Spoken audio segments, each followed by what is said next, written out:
Welcome back to First Baptist Church. Today we'll be going over a few, we could say issues, but I'm not sure they're issues. Okay.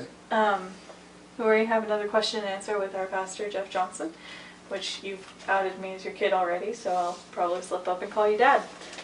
I was doing a little research and a little looking, and there are some things that I, as a Christian, am not supposed to like, and I'm supposed to stay away from for certain reasons. Things that you never told me as a kid. Okay. Star Trek. We have a little action figure of Worf. Star Trek is evil. Did you know that? I have heard some that have a problem with it, but I don't believe it. Why don't you believe it? Because it's entertainment. Well, yes, it's entertainment. And it's a story. And it's a fun story. And as far as looking for problems in Star Trek, if you look for problems in things, you can find problems anywhere. But as far as Star Trek goes, especially the original series with Jim Kirk, or William Shatner, there was an awful lot of Christianity placed into Star Trek, and a lot of respect for the Christian perspective was in the original Star Trek. So for them to come out and talk about how evil Star Trek is and how all these various things are just terrible or reflections of Satan or other aspects of things, they're missing what it's really about. It's about a story, it's about fun, it's about just not worrying about anything. So things like their arguments, like I have here, in 2268, 2268, Kane ordered James T. Kirk to tell the USS Enterprise transporter room to beam him and his crew aboard after Kirk told him go to the devil. This is their argument, that things in Star Trek are evil. Okay, addressing that particular one. What year was that actually? Okay, Star Trek came out in the 60s. Yes. And the phrase that we commonly used was go to the devil, So it was a common phrase in our English culture. So when we told somebody that, we wasn't actually saying that in the means of the way people look at it today. We were telling them, we don't have any respect for what you're saying. Very simple. So simple wording. And that's all I have here is simple wording. In 2373, Captain Janeway made an unholy alliance that she called a deal with the devil. This is why I've been told, or all the research that I have is telling me to stay away from Star Trek. You make a deal with the devil. Sell your soul to the devil. Yes, to the Borg. It's all this kind of stuff. Yes. Just focusing on Star Trek for a moment. It's fiction. Yes, it is. Okay? Now, that's what people seem to not understand. It hasn't happened. It's not happening. And even if it does happen, it's not going to happen the way it is here. So when Janeway says, I have an alliance with the devil, people say the same thing today, meaning that they're making a choice that has to be done. In World War II, we made an alliance with Russia, and it was referred to as the same thing. We had an alliance with the devil. At the end of World War II, we threatened and we thought about turning on Russia and finishing the job. We should have. But the American people were weary of war. Mm-hmm. So that phrase has been around for a long time. For somebody to just pull it out and say, "Oh, you can't watch Star Trek because Captain Janeway said," you know, get a life. Okay, so that's all I have against. That's all they have against Star Trek is things Oh, no, that they- were said. No, they have more. That's all I can find is things that were said. The alien cultures. We'll touch on that in a minute. Okay, That's in Star Wars. that's in Star Wars, but it's in Star Trek. It's in Star It's in Trek. Star Wars. Okay. And that's It's my in next subject. it's in Transformers. It's in Marvel Comics. So you know, there's a lot of places where it's there. But if we'll touch on it later. We'll touch on that in a second. Okay. So Star Trek, you don't have a problem with. Not as far as Christianity and Star Trek goes. Yeah. There's some storylines I think they messed up, but that's okay. Okay, well, we'll move on from Star Trek to this little guy. The Smurfs? The Smurfs. Did you know the Smurfs were demons and they're invading our children's souls? Oh, I've heard that. And yet, as a child, you let me watch the Smurfs. Okay. This little guy here, Papa Smurf, Yes, he's supposedly He- Stalin. he get, Sorry. Stalin. Stalin, yes. Have you ever listened to the advice this guy gives? Yes, he gives good life He advice. gives very good advice, very good life advice. Gargamel, the evil sorcerer who's always trying to catch them or kill them or whatever it might be. And some of his advice is you have to love your enemy. Now, how is that evil? Because that's exactly what Christ says. You know, so for somebody to have something against these little blue guys, now I have other things about them, but not that they're evil. Okay, so we don't have a problem with Smurfs. We don't have a problem with Star Trek. Let's go on to Star Wars and the alien races, and therefore God does not exist because aliens can't point to God. We are the only people in the universe. And they tell it because according to the Bible, we are the only people that God created. The Bible is God's history of man. It's not God's history of the universe. It's not God's telling us about everything else that He's ever done. It's about how God relates to this earth and to man. I believe there are other cultures, other civilizations. You know, we would call them alien life forms. But God doesn't relate to them in the same way He relates to us. We fell. Yeah, we're a fallen race. And I don't know, is it possible that there's races out there that didn't fall? I sure hope so.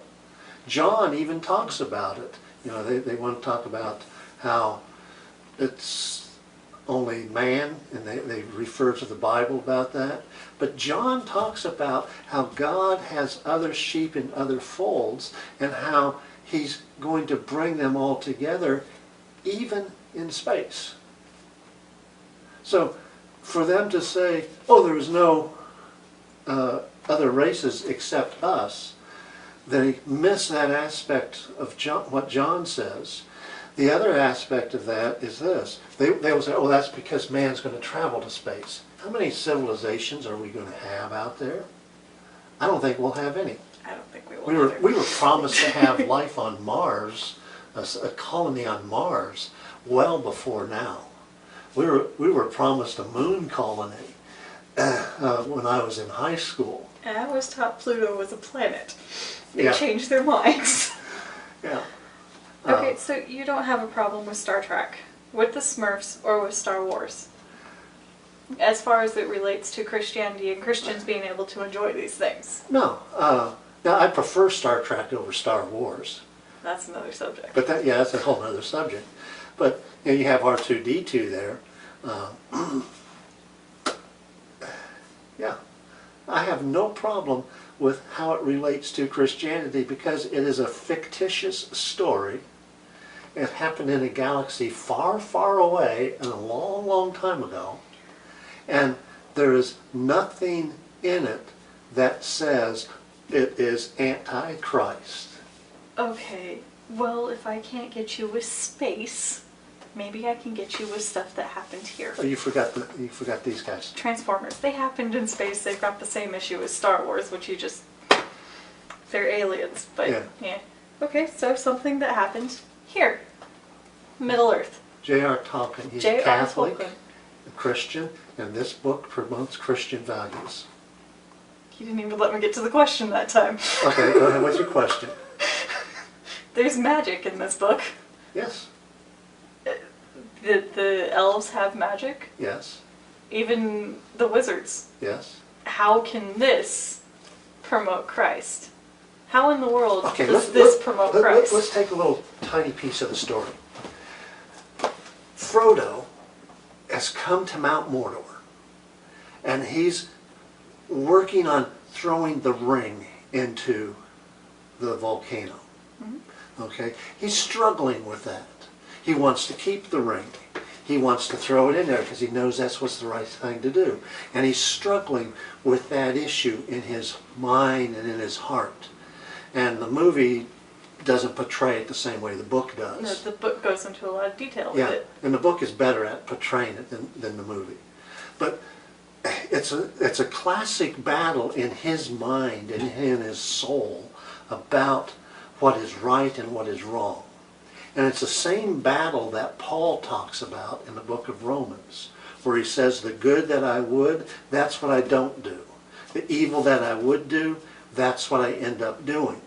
So in just that one scene, we see that aspect of what is going on, and Frodo goes on in our own lives. Now when you take the whole story and you look at the whole idea of the story, it's a classic story of good versus evil.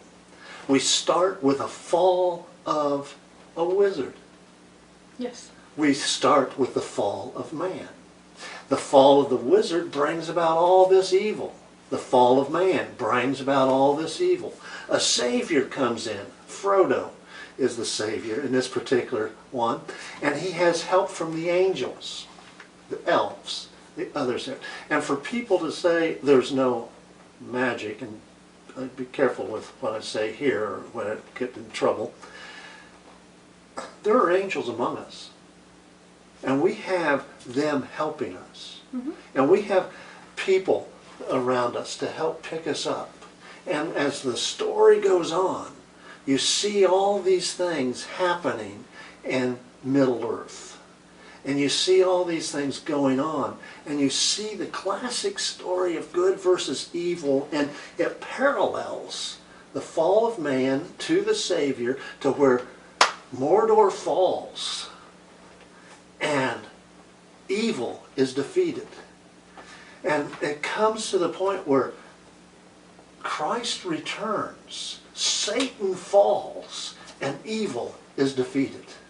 J.R. Tolkien was promoting a Christian viewpoint where that children and teenagers could read it and see that if they followed God, they would have the victory. For somebody to take J.R. Tolkien and the Lord of the Rings and all that and say, oh, it's something evil, they are so misinformed and they so don't understand what the book is about. It's about there is a higher power, and that higher power is God. And even though it's never mentioned in the book, you see God throughout the story. You do. Oh, okay. Lord of the Rings, I can't get you with that one. Fine.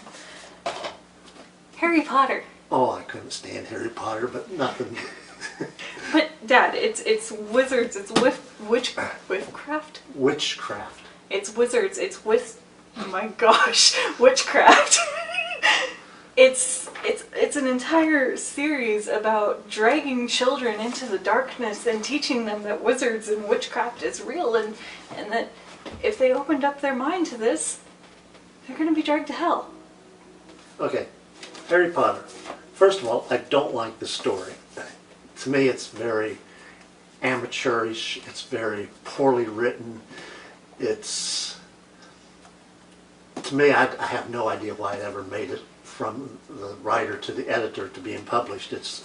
Well, there's 7 books of them too. Yeah, I don't like the book. I don't like the series.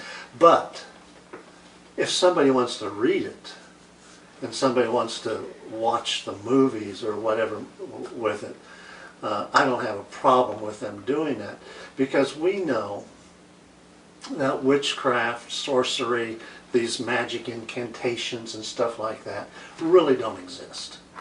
And for people to go, oh, it's going to drag kids to hell and things like that because they follow that, it's a story.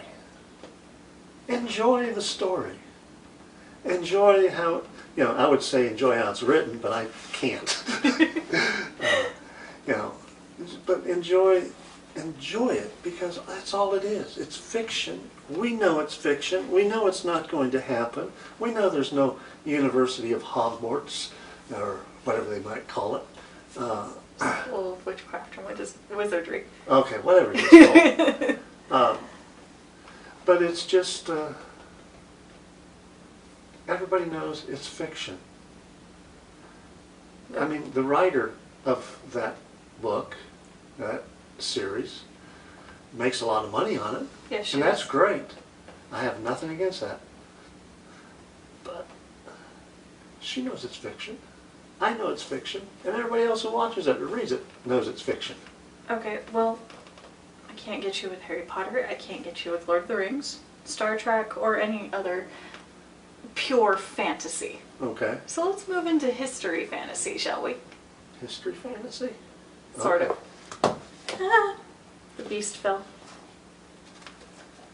Xena and Hercules. Okay. You let me watch these as a child. I encourage you to watch this one. Yes, you encouraged me to watch Xena as a kid. Yes. I watched Xena and Hercules both. Yes. They deal with the Roman gods, the Greek gods, all these different gods and different mythologies. Why did you let me watch these things? Okay, first of all, when you think about the Greek gods and the Roman gods, they're historical. Yes. And a person needs to know about those gods, about who they were and what they did. There's a movie out with Thor's son, and I can't remember all those things where they have this camp where they're all working together. And if you have no concept of who the gods were in the Roman and Greek culture, you would have no concept of what's going on there. Okay, so first of all, the historical value of knowing who the Greek gods were, who the Roman gods were, how they influenced the culture of Rome and how they influenced the culture of Greece, and all the things that they supposedly were in that. A lot of our stories today have basis in these particular gods. Now, are these gods real? Of course not. Everybody knows that. So when we think about Xena, for example, encouraged you to watch that Yes, you did. because you needed someone that you could look up to, and that particular person who played that role was your size and all. Hercules. It was good versus evil. It's another classic good versus evil. And Hercules, Kevin Sorbo, as he plays that part, you realize he's a Christian, right? Yes, he is, but when he was Hercules, he was not. Well, I know. But he still refers to that in his book signings and things of this nature. Yes, he does. Because in Hercules, it was a classic good versus evil. And he was reluctant to, punch him and stuff like that. The other interesting thing is in Hercules and Xena, how much bloodshed was there? How many times did you see somebody's, get stabbed with a sword and then they pulled the sword out and it was perfectly clean? You know, I've watched it with you, and then they'd go to stab somebody and they'd put the sword right there beside them. Oh, I'm dying. You're right, there's not a lot of bloodshed. When they stabbed somebody, the sword was always clean when it came out. Yeah, there wasn't anything gross or anything that you would look at and say, oh, that's horrible. The movies today that kids go to and see, there's more violence and there's more gore and stuff in that than there ever was in Xena or Hercules. And like I said, Hercules in particular was good versus evil. And good always won. Okay, so Hercules and Xena. I can't get you with fantasy that we read or watch. No. Okay. I have here a Dungeons and Dragons Dungeons Master Guide. Okay. Sitting behind me is a Pokemon. Okay. Magic the Gathering cards. Okay. You don't know what any of these things are. I have no idea what any of these things are, but that's okay. These are role-playing games. What you call live action role play? LARPing. LARPing. A Okay. form of LARPing. Okay. In these books, there are things called character sheets. You build a character, you play the character through, and that's who you are. That's who you portray during this time of game. I've played Dungeons and Dragons, Okay. and you don't seem to have a problem with that. It's a live action role playing. It's stepping into that role. Why don't you have an issue with things like D&D? There are spells. There are all sorts of things that you do in here that deal with magic and spell casting and witchcraft. Why don't you have a problem with this? Okay. And the show Young Sheldon. Yes. Sheldon was playing that particular game, and his mother got all bent out of shape because he was playing that game. Do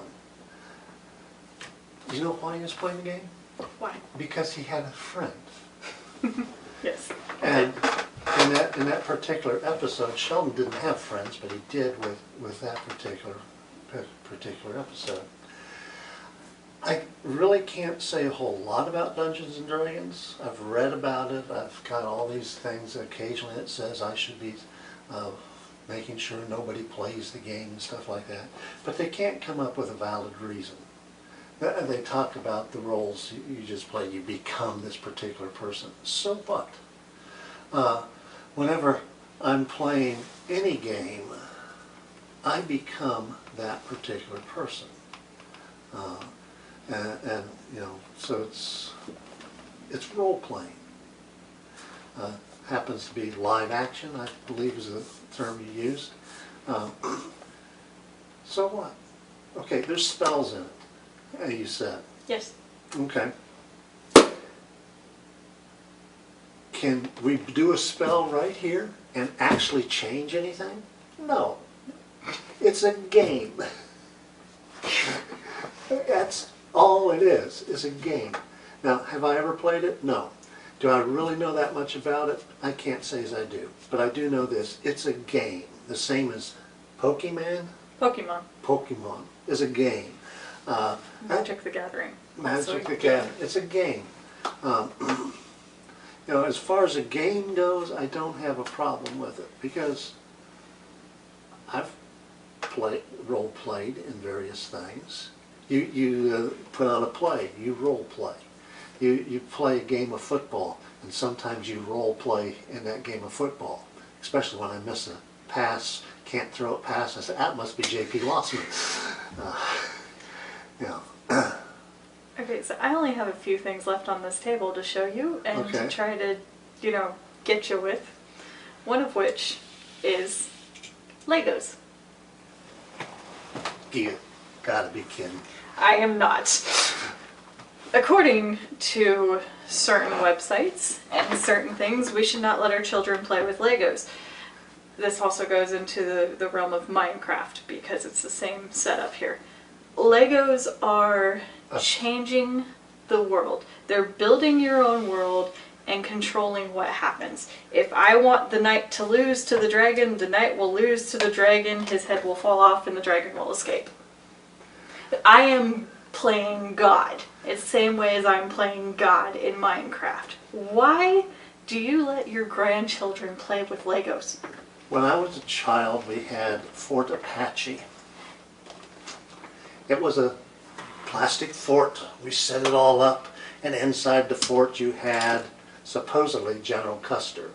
He was going to go out and get killed by the Indians. Okay. Okay, by the Sioux.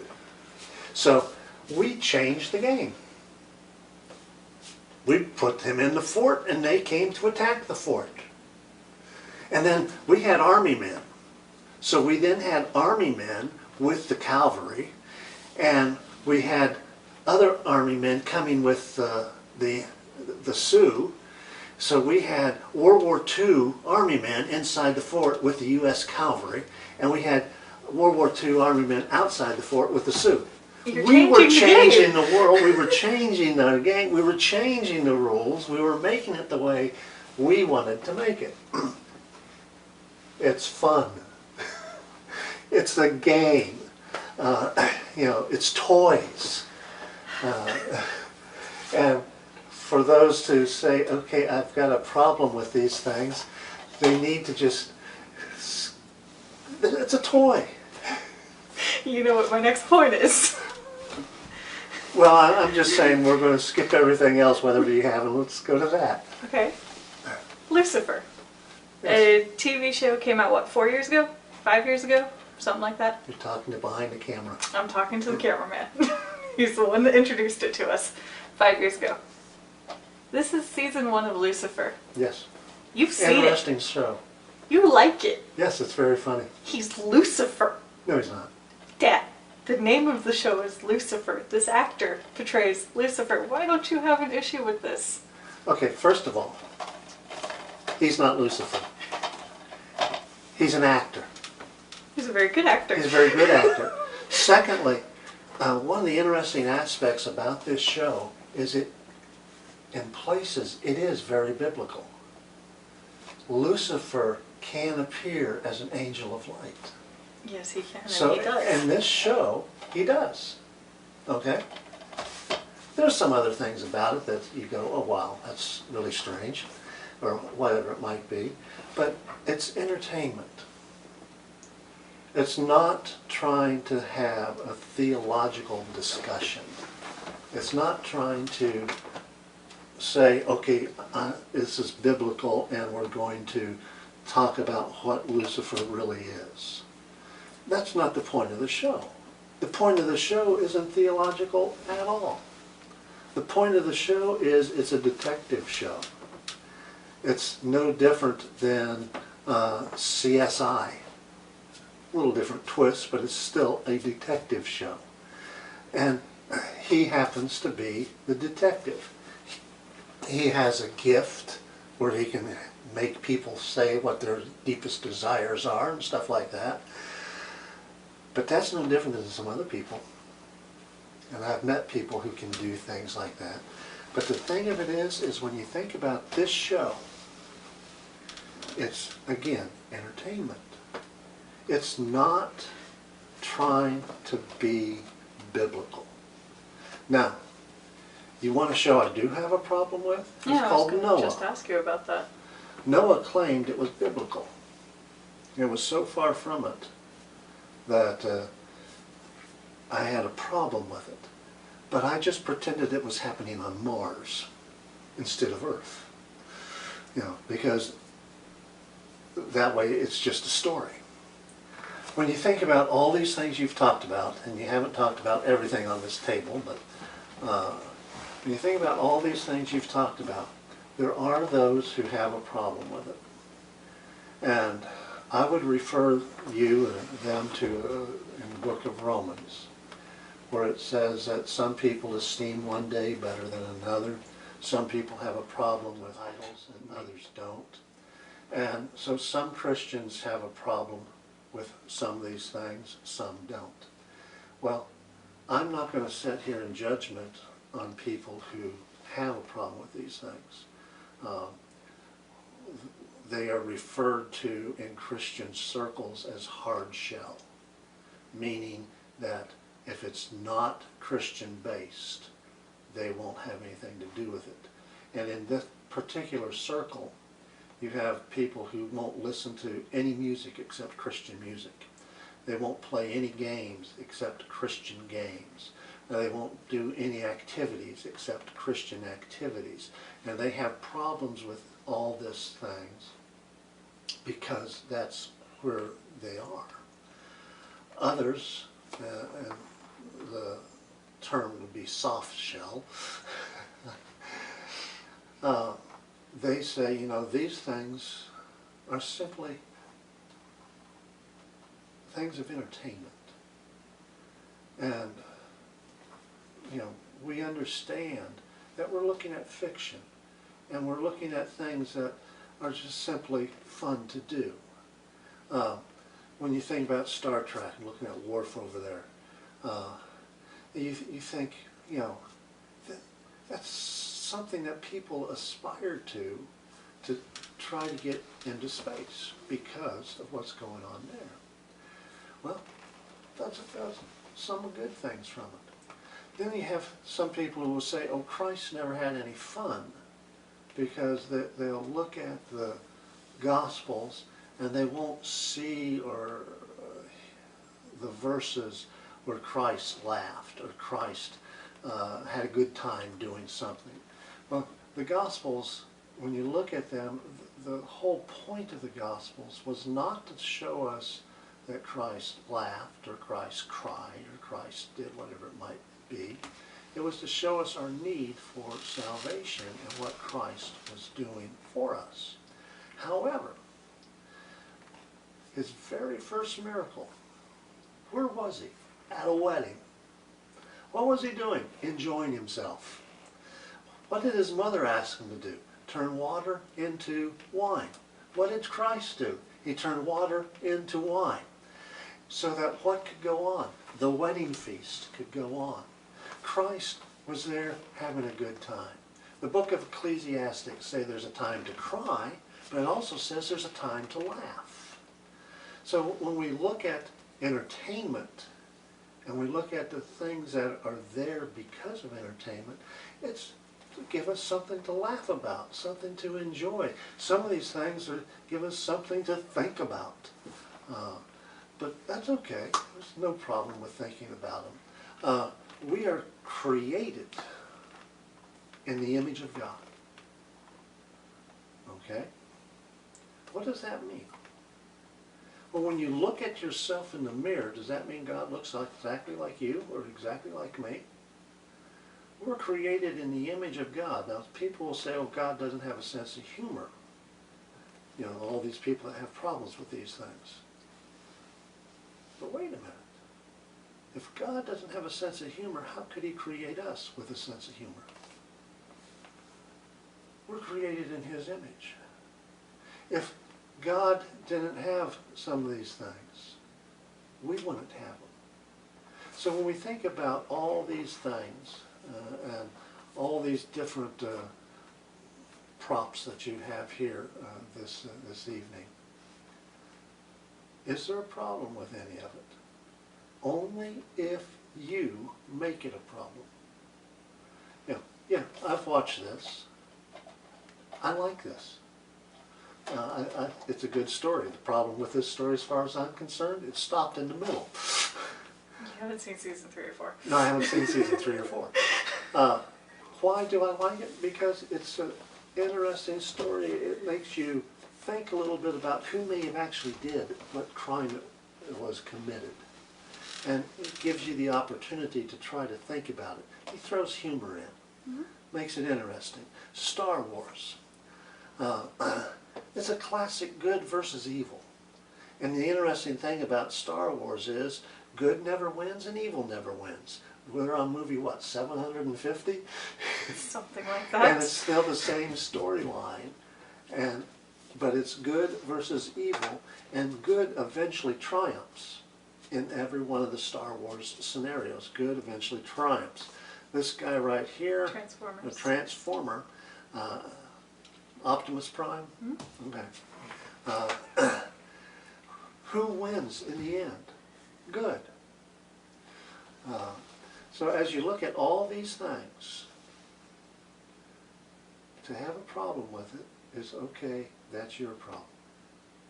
I'm not going to tell you you have to accept these things, but I am going to tell you that as long as you look for a problem, you'll find it. If you look for it in entertainment or just as a way of escape sometimes, there's not a problem at all. But who is this? This is the Beastmaster. Okay. He doesn't like to stand up. Okay. Do you have any final thoughts or comments? No, you've kind of shot down everything that I've got. But these books, most of these books are mine. Some of these action figures are mine. And these were things that I adored watching and being able to be a part of growing up.